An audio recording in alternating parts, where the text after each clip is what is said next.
Wow, I have no idea what happened. It just absolutely just dropped the call, and Instagram said, "Oh, we're really sorry. We've just dropped your video." And I went, "Wow, oh my goodness." So all I can do is apologize and say I'm really sorry for that. I hope that we'll be able to get back on track in a few minutes, and get, as I say, back on track, get Thomas back, and continue on the conversation. I do apologize. So what I could do is hopefully Thomas will get back on in a few minutes and join again. So we were talking about boundaries.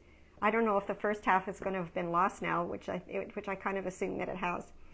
So if any of you were listening, you know that we are talking about boundaries. So I think that it takes a huge amount of courage. And I was just about to say, it takes so much courage, I think, for some people, including myself, that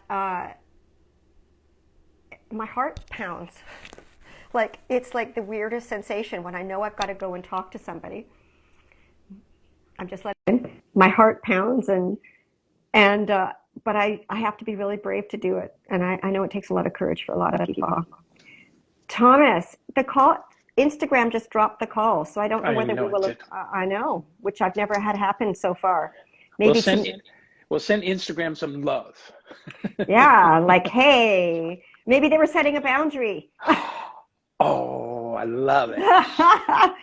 Oh my gosh. Well, I anyway, love it. yeah, I was just Can I, sharing my I own experience, but please carry on. great. What I thought I'd do, Mia, for both of us, for those that are listening and watching, is define boundary. And of course, what I chose to do was lean on, right, my experience, right, having done some work with Brene Brown, some coursework. Yeah, me I, too.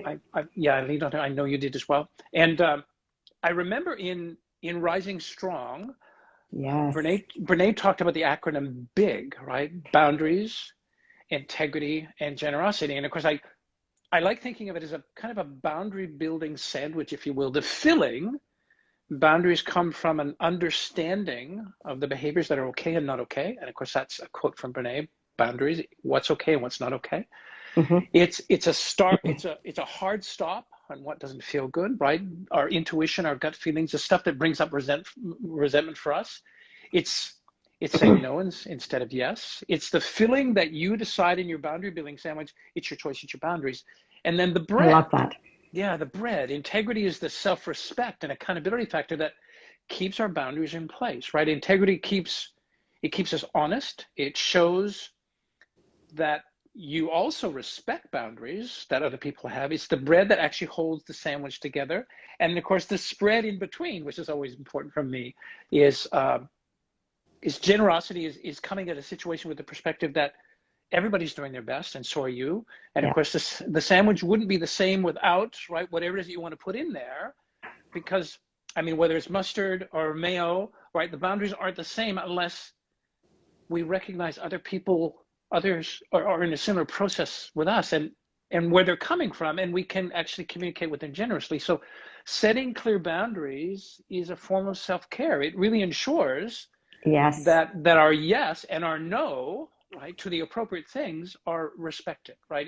It's also Yeah. sets in place a clear result of what it is that we want or don't want from folks in our lives. So I thought that might be a good starting point for I us. think that's great. And the respect part is a really important part. And Oof. also, I think the generosity for me also encompasses lack of judgment and compassion. So if you can embrace all of that, I think one thing that's really important to me is that first piece. And I think that that's the hard piece for most people, is really identifying, okay, I'm feeling this. It's either a yucky feeling, I've got a yes, I've got a no, whatever's going on. Identifying what the need is or values behind that. So again, that's part of the process of trying to do it. And I suggest to a lot of people that that's the place you've got to sit with for a little bit and really process it, so that you're really clear that when you come to set a boundary, like Brené Brown says, you are very clear. You have incredible clarity on your intention. Yes. And I think intention is so important so that you're really aware and conscious of your intention for having this conversation. What is it you hope to get out of it for yourself and for the others? And what do you want to create, as you say, in the middle part, which is the lovely relationship part? It And is. I try really hard. I try really hard to help people understand that there's some relevance in looking at your relationship like there's you, there's a whole you, and then there's a whole other, and this is personal or professional, because we're all in relationship every day with somebody, and then there's the relationship in the middle. And some of the things are really personal, and then there's some things that are still personal, but the relationship needs, which is slightly different. So that's why I think that if people can really get clarity at the beginning, Yes, really clear on intention before you speak, then that is a really good place to start. I mean, what do you think about that? it really is. Great, great, great, great points. And in the coaching work I do, one of the things that can be frightening for some of the clients who are just moving into being 100% responsible for their lives and really just leaning into this notion of, you mean I'm the one that gets to say yes or no? So I have a tendency to lean into this notion of what are some of the benefits, right? What are some of the benefits of strong boundaries? And of course, probably the most important one is that it helps you understand, right, your needs and your limits. It develops your own sense of self-respect, and also, Mia, like you said, your respect for others. It helps you become kind of unequivocally aware when your boundaries have been overstepped, right? Good boundaries also allow you to act quickly and with confidence to protect yourself when your limits have been ignored. And ultimately, boundaries really help you to build, right? Because boundaries can be scary for folks, but boundaries really help you. They've certainly helped me build a healthy, a really happy, a rewarding life that actually isn't complete.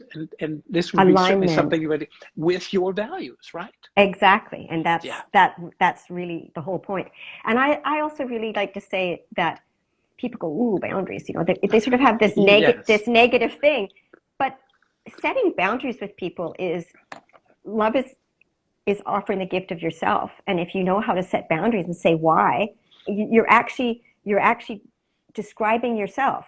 You're sharing of yourself.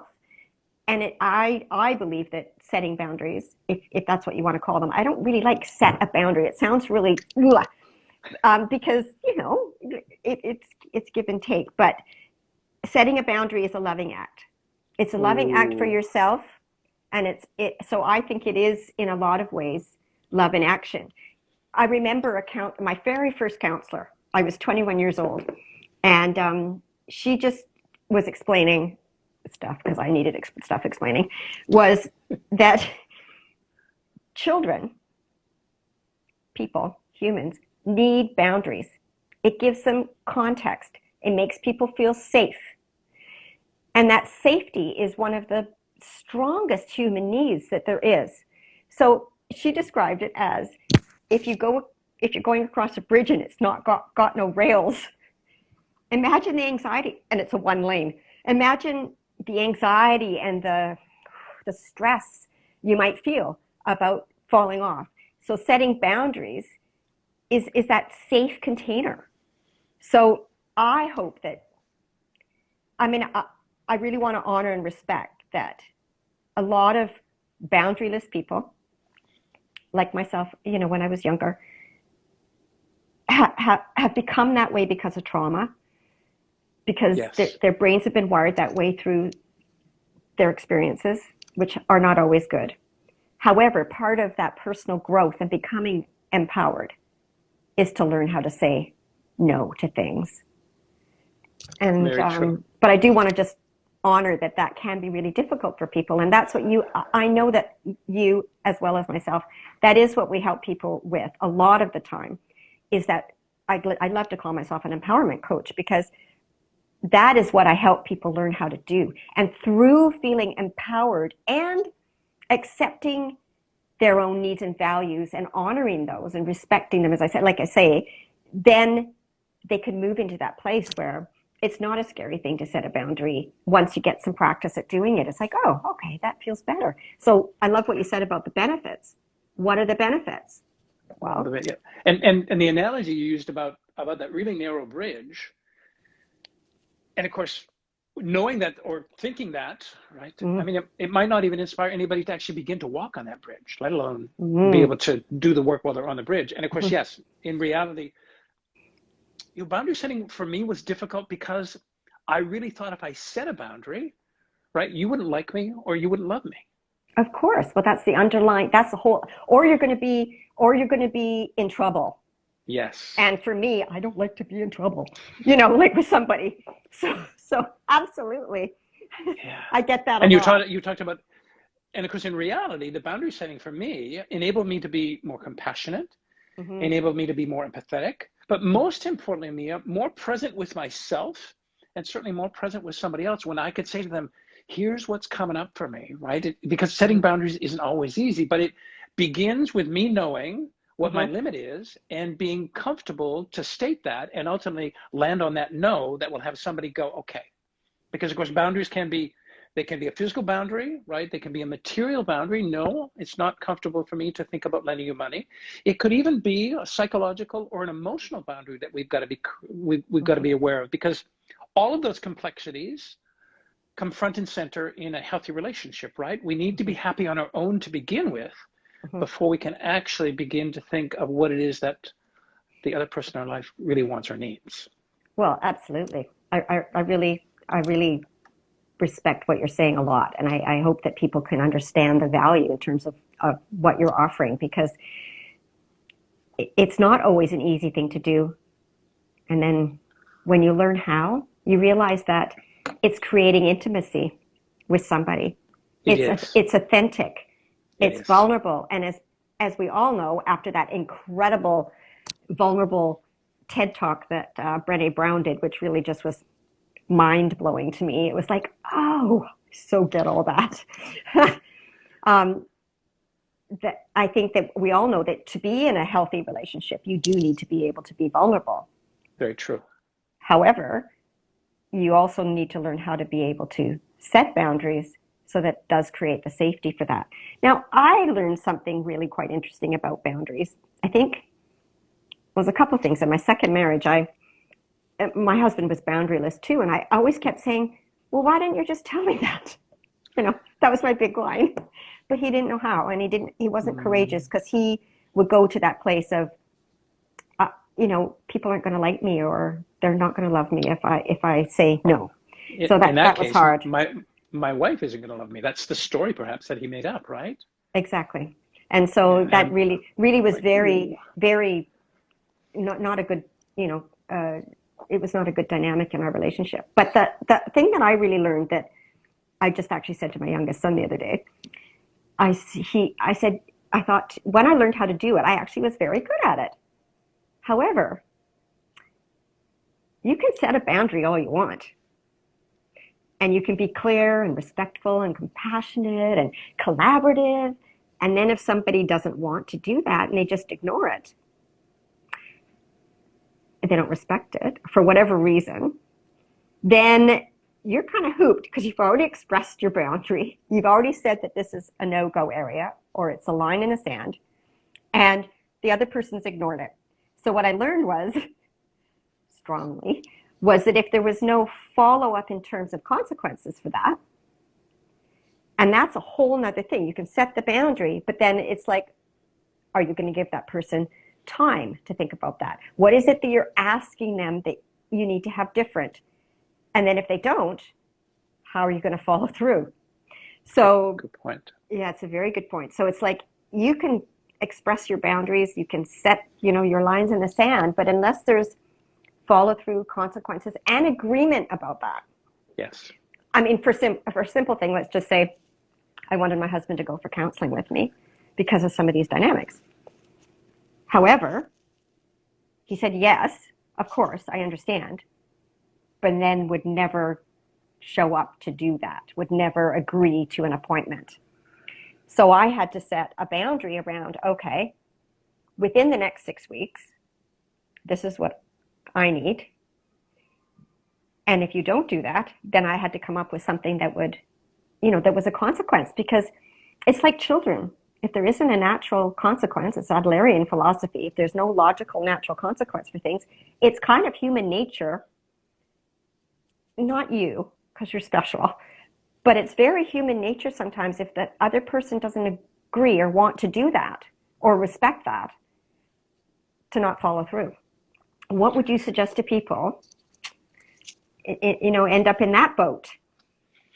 Well, great question, Mia. And it's come up a number of times, lots of times, right, in the coaching work that I do. There seems to be a lack of understanding that no is a complete sentence. No I love means that. no. Yeah, no is a complete sentence. It's like right? I used to say that to the kids. What part of no don't you understand? Exactly. No. Yeah. And ultimately what I learned from my clients is that you think it's really simple to hear, but when they kind of dive underneath the notion of not understanding or not being able to honor that for themselves, because they've been asked by someone, whether they've been asked to do a favor, they've been asked to loan money, they've been asked about giving their time or their talents, and they don't realize that intuitively something comes up for them energetically in their body, doesn't work, right? It's something that will compromise, right, their health or their happiness. Mm-hmm. And because they haven't learned that no is a complete sentence, and they may not be anchored in their own powerful no, mm-hmm. they in fact actually are not able, they don't know how to say no. And of course, and on the flip side of that, they're also not accepting the no from other people. So it's this really nasty, almost karmic circle that has these two individuals perfectly feeding off one another, who have no idea how to set a boundary, have lots of ideas in terms of how to storm a boundary, but have no idea how to be able to say, I just experienced you storming my boundary because the no that I said to you was powerless. And as you mentioned, Mia, because they weren't willing, like in your 6-week example of what you needed from that former husband of yours, they didn't know how to actually set those things for themselves because they didn't understand the premise of no is a complete sentence. I love that. And I love storming the boundary. That's such a great, way of expressing it. Storming a boundary. Yeah, lots of storming of boundaries. Lots of storming of boundaries. Well, actually, I think I shared a bit of a story, and you said, oh, Thomas, if you can remember that story. And it's centered around many, many years ago, right? 2.5 decades ago. Yes. This woman came into my life, extraordinary, really powerful. And of course, at that time, I mentioned to you, no sense of boundary for me. And there were lots of things that I wanted to do or didn't want to do, and she would make requests and they just didn't work, and I would show up and it would feel really yucky. And then I actually went to San Francisco to do this workshop to learn about no. I didn't realize it was specifically no, but I learned it there. So then I got to come back and take that artificial experience I had in that experiential weekend and begin to do some work in it in my real life. So I began to say no, which was really challenging. And at times I felt I had to be almost mean. And of course, kind of blast forward 20 or 30, 20 some odd years. My husband and I hosted this amazing friend, right? Dear, dear, dear to me in Honolulu when we were living there. Nice. And calmly one night, my husband said to me, because this woman was visiting us, he said, I owe you an apology. And I kind of looked at him and said, what for? He said, now I realize why it is that you've needed to be really strong in holding boundaries. I always thought you were just being mean to her. But I realize now, because he's had an experience, that this is a very powerful woman. Yeah. So she actually came into my life as a teacher. She taught me how to create boundaries and how to maintain that and remember for myself, no is a complete sentence. So today with her, we laugh about the times when she'd get really ticked off when I would say, no, there's some time I need for myself. And she'd get quite animated in her language back to me. But today, we both can take a breath and realize that, wow, I was willing to actually see her as my teacher. She helped me breathe into, anchor a no, and hold it. And to this day, I think the reverse, what she's been able to learn is how to set boundaries for herself, right, as a boundary stormer. So it's this perfect storm, but initially, it sure didn't feel like that, Mia. It was really, really difficult. Yeah, I can totally appreciate how hard that was. And I'm thinking about all the people that in my life that have shown up that have been boundary stormers. and really they intimidated me because they were like bulldozers. And I remember saying that to one of my counselors, is like, I don't know how to deal with bulldozers. I really don't. Because what happens is I just feel like I'm being, bulldozed over, because they've got strong boundaries or for themselves. And so it again was me feeling not feeling empowered around people that are like that. I think I'm doing better, for sure. Oh, I've had some good examples. and if I can, Mia, because again, right, I get to reflect you back, and you get to do that with me. I would say yes. I would say that your boundary quotient, your ability to take care of yourself, but ultimately to reflect what it is those needs are for yourself, to be able to tune in. You're Mhm. so committed, right, to your growth, and you're so committed to ensuring that you can live this best extraordinary life for yourself. So my experience is that, and I really do appreciate the struggle. Ours are very similar, right? Yeah. Mine was that people pleaser, and I know you've shared that with me as well. Mhm. Those are really tough things to hold, and at the same time, hear this call for us to be able to take care of Yeah. ourselves. So yeah, I would Thank hold you you. as someone who's doing really, really well with Oh, I really boundaries. appreciate that. Sometimes I need to hear Yeah, that. of course, we all do, right? Yeah, we all do. Well, We all do. I go to that place of afraid of losing the relationship I have with somebody I love. Yeah. So for me, it's been that I would have been abandoned Mm-hmm. emotionally or physically, by setting boundaries and asking for what I need and want, and being really clear about that. Ending of marriages because of that, because of my, with my mom. So there's, I have to, I have to honor the fear for myself Yes. and say, well, okay, I'm afraid. This is the truth. I'm afraid to lose this relationship. If I say this isn't going to work, I don't want Mm, to be treated like that. I deserve to be respected.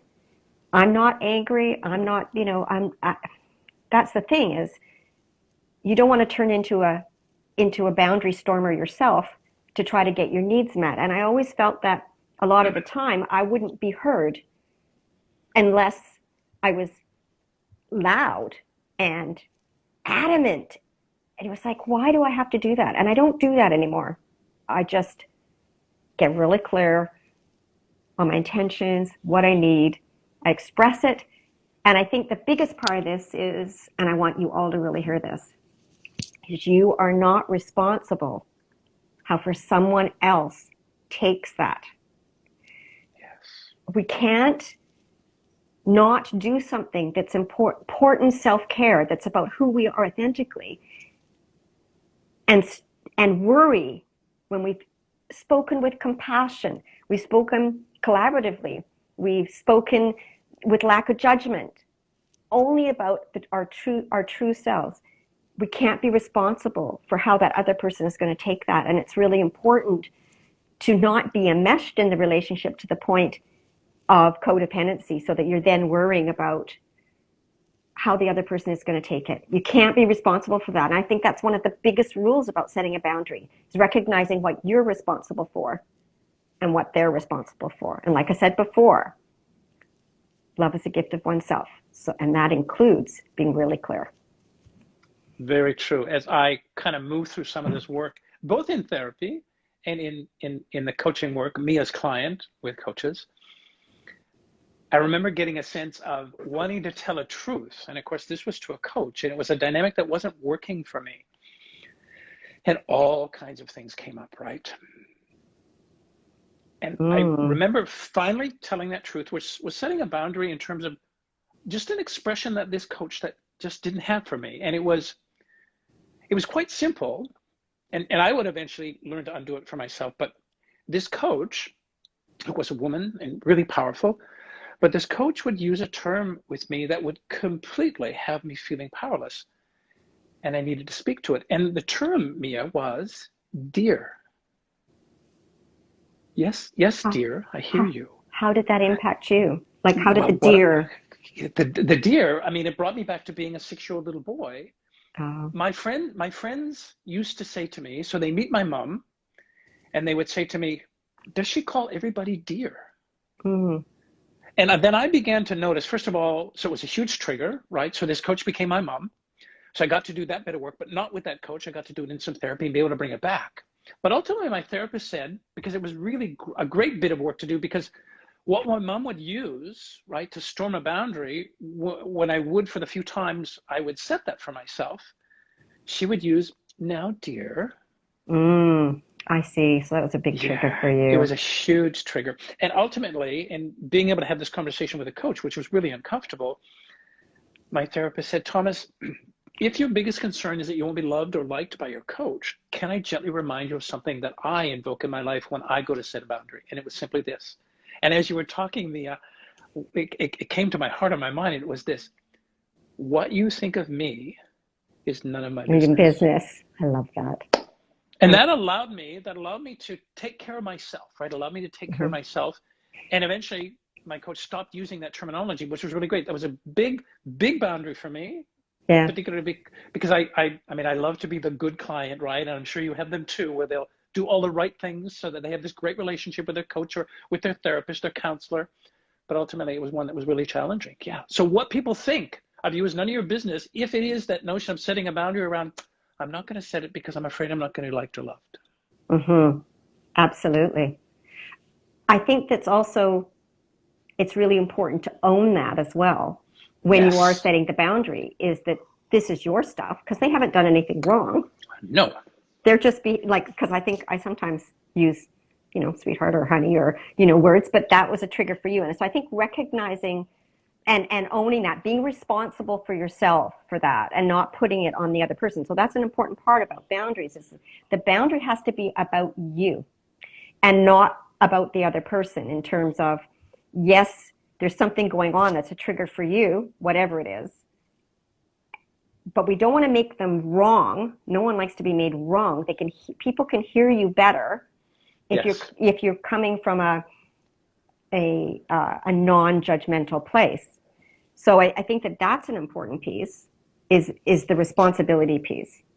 So you're only Yeah. responsible for yourself. You're not Yes. responsible for other. And I think that being able to really recognize that and own what's going on for you when you express it is an important thing.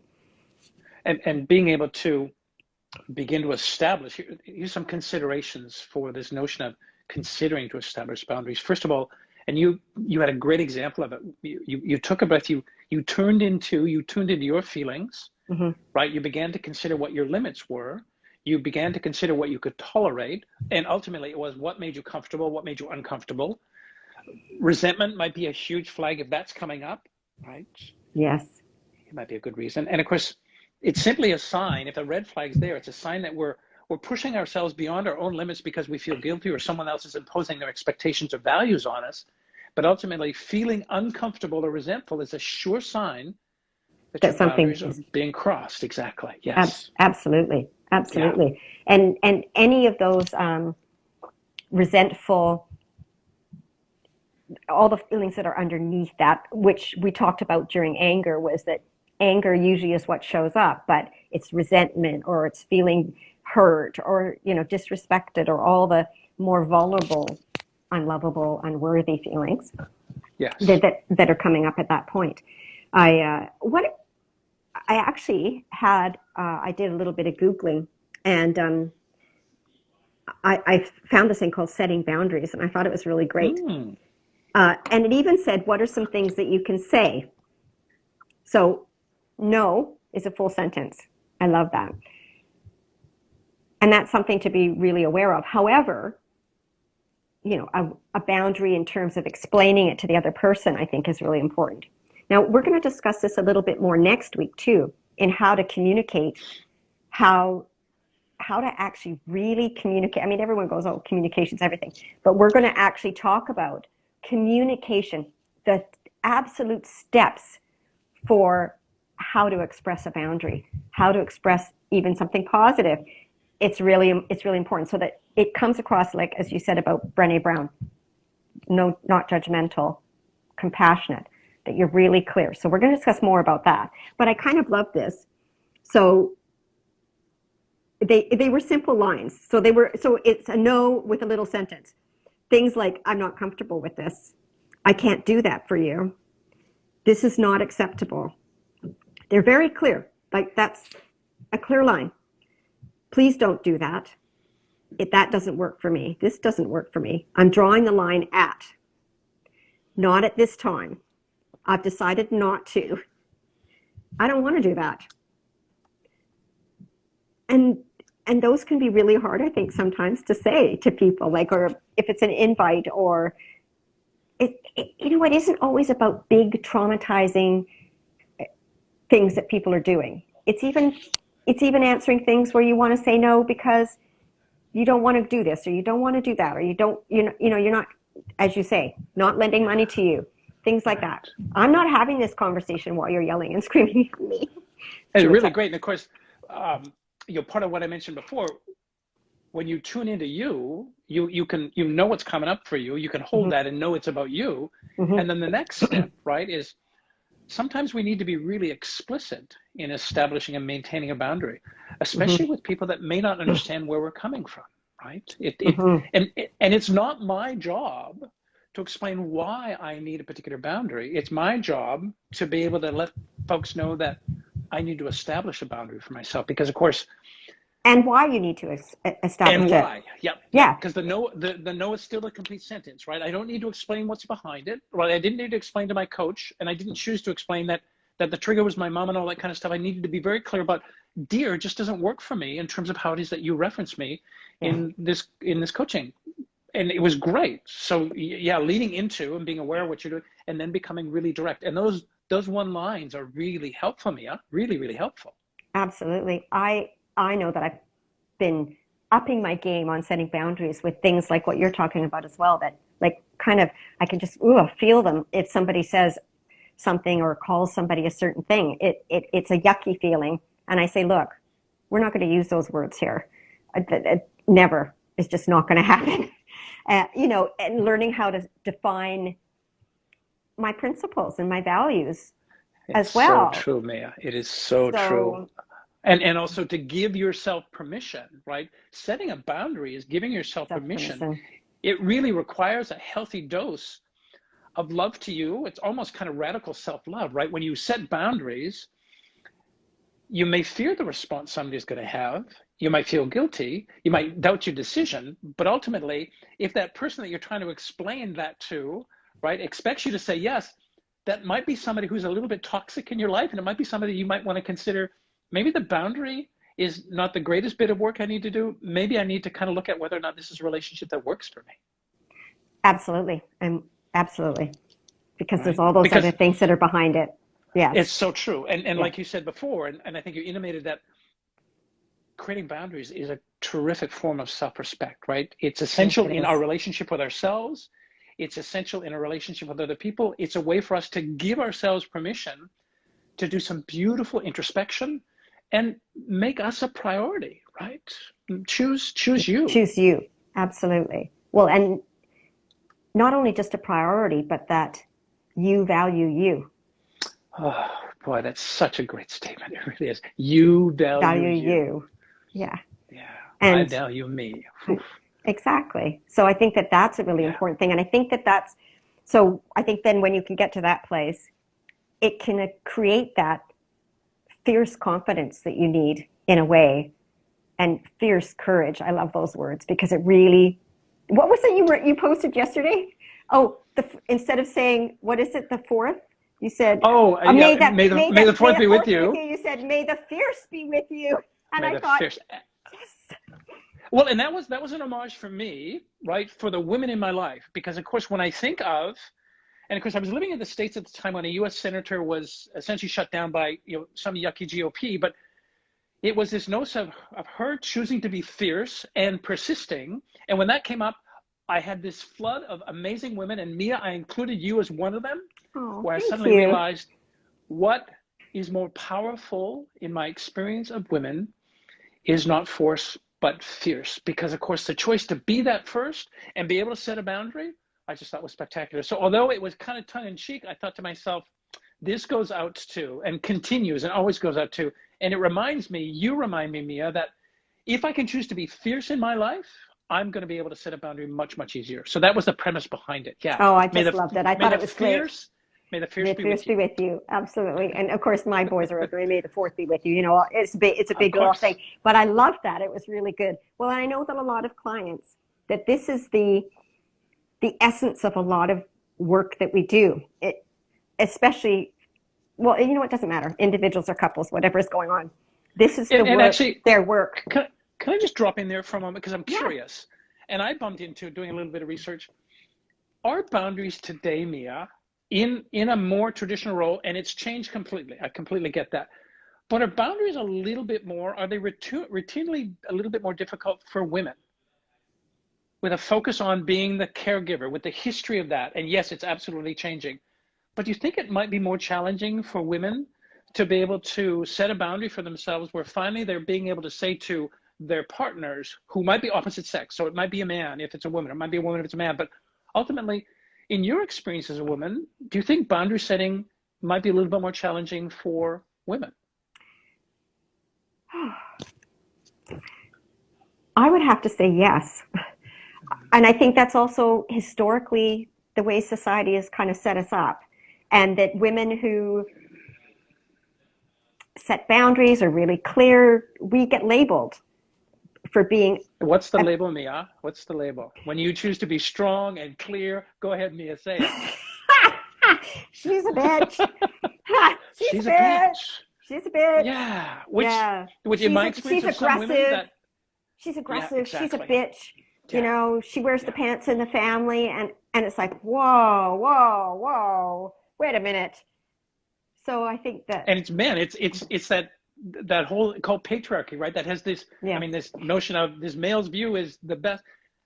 And when I watch men be afraid of that fierceness in women, and they throw those names out, and then I mean, this one in particular I'm thinking about, but when I watch women choose, right, the energy of fierceness or choose the energy of bitch, it's amazing to watch some men scramble because, of course, they're just so terrified, probably choosing their own fierceness, right? So Mhm. instead of learning from that woman, they attempt to put her down. Yeah, and I don't think that's such a good thing. It is interesting No. personally. Yes. Both my husbands ended up marrying very positively fierce, empowered women. And there was a lesson in there for me in realizing that my fear and wanting to make the relationship work made me overwork. It was exhausting. It meant that I was over responsible. It meant all sorts of things. And a lot of my clients are the same. And I do think, I'm so glad you brought that up. In fact, it's really hit my heart that Mm. it is more difficult for women. And wow. And you know what?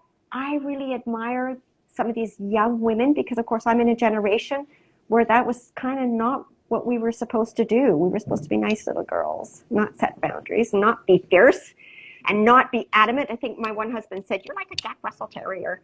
You're kind of tenacious." I laughed. Uh, well, But that idea that he really felt that you should sacrifice all of your own wants and all your own needs for him. What a shitty place for you to find yourself. it And this really is was. me, yeah, me It really suddenly going, was. "Ah," but I know. I'm so glad that's not a place that you're in anymore. And you No. set a boundary. Yes. Yeah, good for you. Wow. And I really admire the women that have grown up feeling empowered. They have Yes. grown up feeling really grounded and confident. And I would look at them and I think, wow, I wish, you know, of course I could wish and, you know, go and think about the losses. However, I still wouldn't be myself if I hadn't, you know, had to go through what I went through. And I really look at them and think, wow, girl, you got that going on. I And love that. yeah, it's like, Wow, wow, girl, that's so great. well, you know, because of course I have daughter-in-laws now. Of And, course. Wow. and And as a yeah, woman, I wouldn't use girl, right? But as a woman, I know that you can use that. And that as a community, I just think is extraordinary. well, I And this sometimes notion of, wonder if I should say that though. I thought about that oh, the other day when I wanted to say to my daughter-in-law that she was just being an awesome girl. And then I went, but she is more like a daughter. And I would say to my sons, oh, you're being an awesome boy. I still wouldn't, you know, necessarily have to say that they were men because they're well, still and my boys.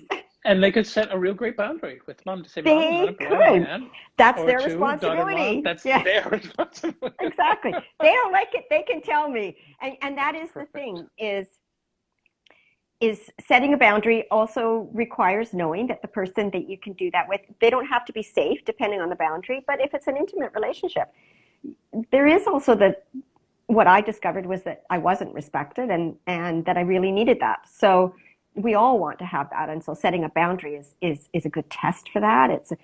To see, to know that your partner, your friend, your loved one, your children, whatever, are going to respect you as a human being and be in that relationship with you. And I would say that Yes.